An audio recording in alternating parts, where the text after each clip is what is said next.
സ്വാതി, യോഗി ആദിത്യനാഥിൻ്റെ ഭരണത്തിൽ യു പിയിലെ പൊതുമേഖലകളാകെ തകരുന്നു. വാർത്തകളുണ്ട്, വിവരങ്ങളുണ്ട്. അതോടൊപ്പം സർക്കാർ സ്കൂളുകൾ കൂടി പൂട്ടുന്നതിലേക്കാണ് യു പി പോകുന്നത്, യോഗി ആദിത്യനാഥ് പോകുന്നത്. എന്തൊക്കെയാണ് പുതിയ വിവരങ്ങൾ?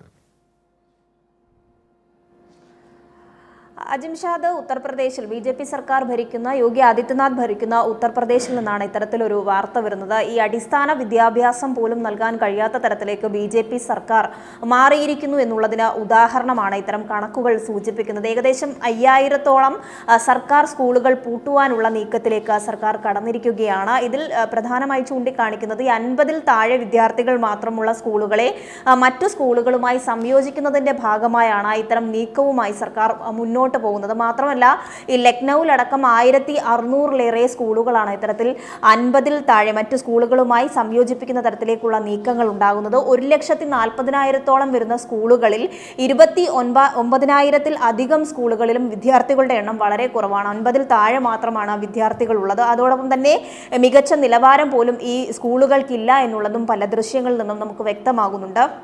നേരത്തെയും ഇത്തരം പരാതികൾ ഉത്തർപ്രദേശിനെ സംബന്ധിച്ച അവിടുത്തെ വിദ്യാഭ്യാസ മേഖലയുമായി ബന്ധപ്പെട്ട് വന്നിട്ടുണ്ടായിരുന്നു. മാത്രമല്ല, BJP സർക്കാർ ഇപ്പോൾ ദേശീയ വിദ്യാഭ്യാസ നയം ഉൾപ്പെടെയുള്ള ഈ വിദ്യാഭ്യാസത്തിൽ വലിയ മാറ്റങ്ങൾ കൊണ്ടുവരുമെന്ന് വാദം ഉന്നയിച്ചുകൊണ്ട് നടപ്പിലാക്കുന്ന തരത്തിൽ ഈ വിദ്യാഭ്യാസ മേഖലകളെ കച്ചവടവൽക്കരിക്കുക എന്നുള്ള വലിയ പ്രതിപക്ഷ വിമർശനമൊക്കെ ഉയർന്ന സാഹചര്യത്തിലാണ് ഒരിടത്ത് ഇത് നടപ്പിലാക്കുവാനുള്ള നീക്കം ഉണ്ടാവുകയും അതേസമയം തന്നെയും BJP ഭരിക്കുന്ന സംസ്ഥാനങ്ങളിൽ ഇത്തരം ഈ വിദ്യാഭ്യാസ സ്ഥാപനങ്ങൾ, പ്രത്യേകിച്ചും സർക്കാർ സ്കൂളുകളൊക്കെയും പൂട്ടേണ്ട അവസ്ഥയിലേക്ക് വരുന്നത്. ഇതിൽ വലിയ വിമർശനങ്ങളാണ് ഉയർന്നത്. പ്രത്യേകിച്ചും കഴിഞ്ഞ തെരഞ്ഞെടുപ്പുകളിലൊക്കെയും BJPക്ക് വോട്ട് ഏറ്റവും കുറവ് ലഭിച്ചിട്ടുള്ള ബൂത്തുകളിലെ സ്കൂളുകളിലാണ് ഇത്തരം നടപടികൾ ഉണ്ടാകുന്നത് എന്നുള്ള പ്രതിപക്ഷ വിമർശനം കൂടി ശക്തമാകുന്നുണ്ട്. നേരത്തെ സൂചിപ്പിച്ച പോലെ തന്നെ പൊതുവിദ്യാഭ്യാസ മേഖലയാകെ കച്ചവടവൽക്കരിക്കുന്നതിന്റെ ഭാഗമായാണ് ഇത്തരം സർക്കാർ സ്കൂളുകൾ പൂട്ടുന്ന നടപടിയിലേക്ക് എത്തുന്നത്. അതോടൊപ്പം മികച്ച സൗകര്യങ്ങൾ ഇല്ല എന്നുള്ളതും വിദ്യാർത്ഥികൾക്ക് നല്ല വിദ്യാഭ്യാസം ലഭ്യമാക്കുവാനോ ഉറപ്പ് നൽകുവാനോ സർക്കാരിന് കഴിയുന്നില്ല എന്നുള്ള ആക്ഷേപമാണ് ശക്തമാകുന്നത്. എന്തായാലും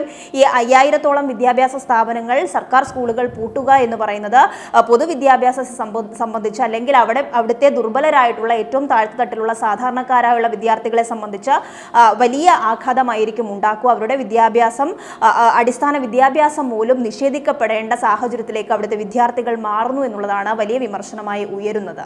അജിംഷാദ്.